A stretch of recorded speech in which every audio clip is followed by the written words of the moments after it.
among young people of late. So we want to just really get an understanding into it. First of all, what causes people to have belly fats, as it were, and whether or not these waist trainers, as we've seen a lot of people use, really help in dealing with the problem.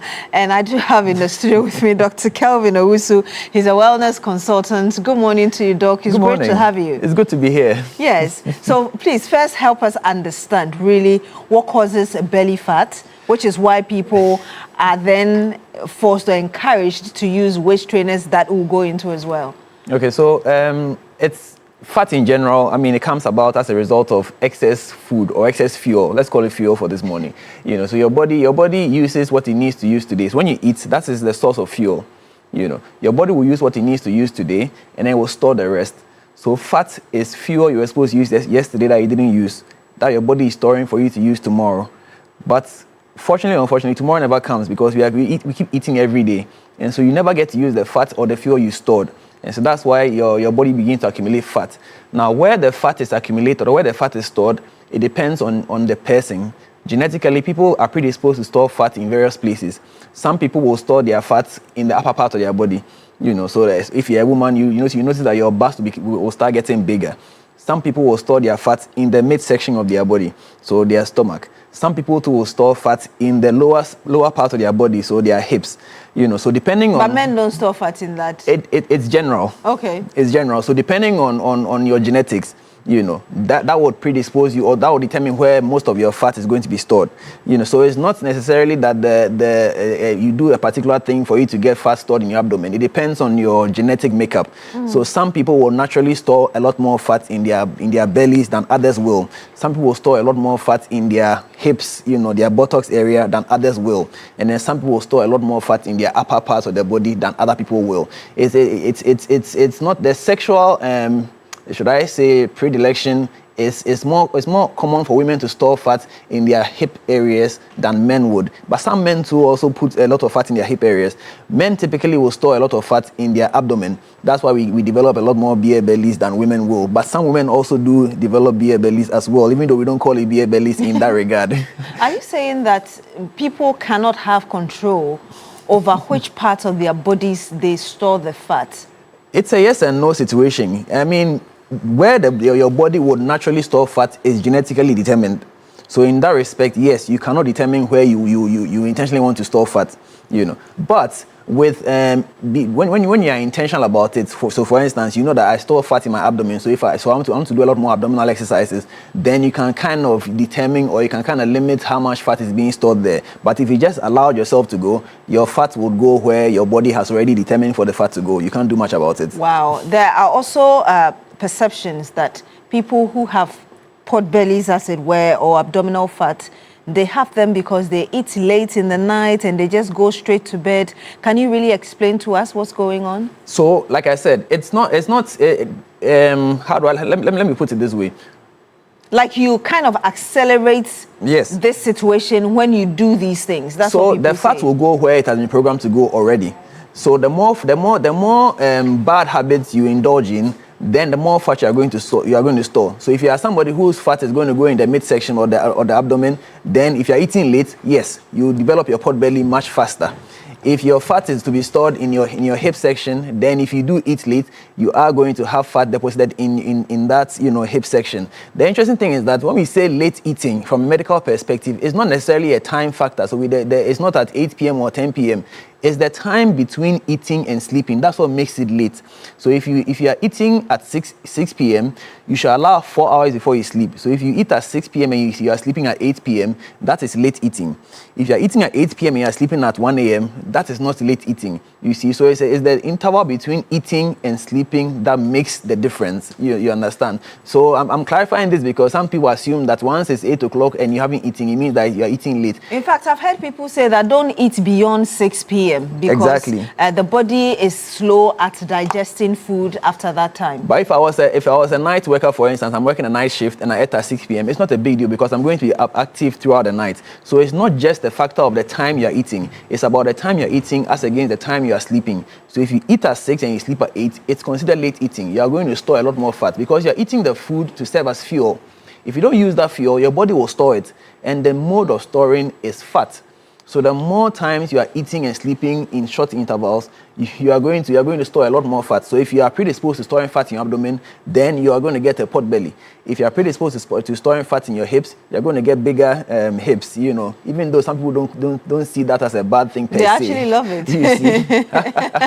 But the emphasis here again is that when you eat, at least you should give yourself 4 hours before you go to sleep. Ideally, it's 4 hours between eating and sleeping. What about what I heard when I was a kid, that when you eat, you should sit for about 30 minutes before you go to sleep or anything? It's also good advice, because when you eat, and especially if you overeat, you know, when you're a child, you know, most of the time, either intentionally or your parents will force you to overeat, you know, so your stomach is very full. So if you lie down immediately, you can get reflux, you know, which can either cause you to vomit or cause you to have irritation in your throat, you know, because of the acid in the stomach irritating the esophagus, you know. So that's good advice. Don't lie down flat immediately after eating, you know. Sit up, or if you're going to lie down, be propped up so that you can allow gravity to prevent the food from rising up again. And if you are somebody who already has gastritis or esophagitis or gastroesophageal reflux disease, you shouldn't be lying down immediately after eating.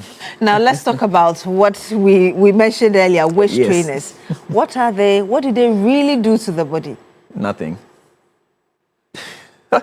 Okay, so here's the thing. The waist trainer, I mean, it's more of a marketing thing than an actual tool for any significant health benefit per se, you see. And indeed, the only time a waist trainer is effective is when you are wearing it. Once you take it off, whatever benefit you think you are getting, it's gone. It's a fleeting thing, you know, and rather has more of a negative effect on your body than you actually think it is. Tell us. Yes, you see, many people are confusing the waist trainers with a brace. You see, because medically we do prescribe some of these things for people when they have problems. So a back brace, for instance, can help your spine. If you have a spinal problem, can help you, you know, align the spine. People wear it. People with scoliosis and other things actually wear it to keep their spines going. Now, the waist trainer, at least as they are being used now, where people think that because they are called waist trainer, they are going to help you train your waist to give you an hourglass figure, it's not true.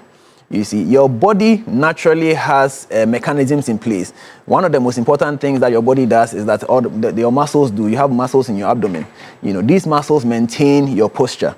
You know, they keep your spine engaged. When you put on a waist trainer, especially those who wear it every day, what you're actually doing is that you are let's use corporate terms, you are outsourcing the function of these muscles to your waist trainer. Now, as an organization, typically organizations will outsource things that they are not good at or things that they don't want to be involved in, you see. And over time, most organizations actually lose that function as part of their own core business. So let's say you have outsourced security. If the security people don't show up, the company is so dependent on them showing up that it becomes a problem. So when you outsource the function of your abdominal muscles to the waist trainer, the muscles also lose that function. So they actually atrophy. In other words, they become weakened, they become smaller, they can't hold your core. So it's actually common to see people who have been using waist trainer for a long time actually develop bigger abdomens as a result. Oh. Because the muscles that are supposed to keep the abdomen inside or at least keep the intact have become weakened. So when you become dependent on the waist trainer to actually hold your posture, and that's a very, very, you know, bad position to be in. So the waist trainer is not something that you should be wearing every day. Of course, we agree. If you have a party and you're trying to slay, as they say, and you put on a waist trainer to look good, that's fine. I mean, everybody must be uncomfortable to look pretty at some point. We understand that, but it cannot be your daily routine, because then you are putting your muscles at risk. You understand? How long will it take for you to see that effect of you weakening the muscles in here so that you have that kind of effect you're talking about? It's quite difficult to tell. It depends on why you started wearing it in the first place. So let's see a woman who has just given birth, for instance, and then starts tying the womb. No, and having said that, keep in mind that this whole concept is not a new thing. It's not a today trend. Women have been tying their stomach for a long time, you know, ostensibly to get back their shape. And so we've known for a long time that it doesn't work. So it's not a new finding. It's always been there. It's just that now marketing and social media has made it even bigger than it used to be, you know, and it's still not working. So a woman who has just given birth, for instance, because of the pregnancy that you've been through, your muscles are already weakened. You know, it takes, and that's why we say it takes a long time for the woman to recover from pregnancy. You see, because when the abdomen or the uterus has become so huge, your muscles have become a bit lax. you need time for the muscles to recover their tone. So now, if you started using waist trainers immediately after you delivered, it means that those muscles may actually never regain their tone. Because you didn't allow them to actually regain their tone. Yeah. And on top of that, many people use the waist trainers as a replacement for exercise. And so that's going to worsen the situation, you see, because now you are not exercising, you're not engaging the muscles intentionally, and then instead of leaving them to also naturally recover through their own mechanisms, you have also put the waist trainer on. So now it becomes a double trouble or double tragedy. And so that woman may never recover her tone, and her abdomen is going to remain big for a long time. But there's those who have claimed that immediately after birth, when they tried it, it worked for them. So that's the thing. As for claims, anybody can make a claim. Now, is that claim reproducible? It's not. You see, when we talk about science or scientific research, we need to make sure that the claim is reproducible. Is this something that when she does, is going to have the same result? And the answer is no. And we'll come back for you to conclude on that. I want us to go to the street and get your thoughts. What you think about waist trainers? I chose waist training because that one is less invasive. So I'm not worried about any complications whatsoever. It's not fast, but with the risk involved, I don't think I want to risk my life to do lipo. I'll choose lipo because I feel it's much easier compared to the training, and then you get to get your shape pretty early, get snatched, you see, and all that. But with the training, you can train for months and then there's still no improvement. Beauty is pain, so you would settle for any effect that comes with it. Surgery is not safe because you don't know who is performing on you. You don't know what can go wrong. I feel like the waist trainers are a safer option. I'll choose the waist training because although it takes time, it will take a lot of time for you to get the body that you want. But me, I'm scared of knife. That cutting, I can't. And later on I heard it sags then things. So if you go then get the side effects then things, I prefer this one because I think this is natural. I prefer non-surgical to surgeries. Just scared of surgeries, yeah. I'm more into working out, so I would just go to the gym and do a proper abs workout. That would be my choice. Not faster, but more healthier, sustainable, better. Also, it helps my whole body in general, and not only the waist. I'll choose the waist trainers over the BBL and everything because the BBL comes with a side effect. But with that one, it takes time, but it doesn't come with the side effects. Now, in my current situation, I would opt for the waist trainer because I don't have money. Yeah, so I think the waist trainer would be the best for me now. Well, some of you sharing your thoughts with us, and Doc is actually laughing throughout this. Let me get your preliminary thought briefly on what they said. Well, I mean, I think per what I understand, we're giving 3 options, and most of them are choosing waist trainer and then liposuction, and only one person chose exercise. And the exercise is actually the only one that is effective and beneficial to you as a human being. You heard the other person say that it will take months and you won't even see the effect of the exercise. And that well, but you see, the exercise you're exercising is for the whole body, remember, and it has additional benefits, right? It's going to keep your heart healthy. You see, because one thing you have to understand is that people who keep fat in their midsection to lower section have a higher risk of heart disease, have a higher risk of hypertension and diabetes and its complications. So it's not something that you can just lose sight of. And waist training does not prevent the storage of more fat. In fact, what you're actually doing is that right now, because you are using the waist trainer, you are pushing the fat up and down. So what's going to happen is it's going to splint your diaphragm. It's a medical term, which means that your diaphragm cannot even move properly. So then you struggle with breathing. You might get used to the now reduced capacity of your lungs, but internally it's causing you damaging effects. So the negative effects of waist trainer is not just about your stomach remaining big. It can affect so many other things, so many other parts of your body. Then, of course, there's liposuction, where they go and then they suck out the fat in your belly.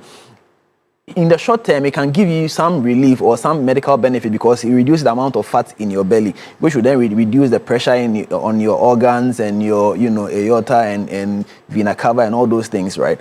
But because it's something that is done once, Once you stop, you don't exercise, the fat will build up again. You see, so at the end of the day, exercise at the fundamental level. You need to exercise to get the health that you are looking for. And very be consistent. And be consistent. Yes. In about 30 seconds, if you can tell us really your final words, especially for those who are under pressure psychologically because society expects them to look a particular way, and they are forced to use these options. So I'll tell you that at the end of the day, you have to understand that there's no shortcut to heaven, in a manner of speaking.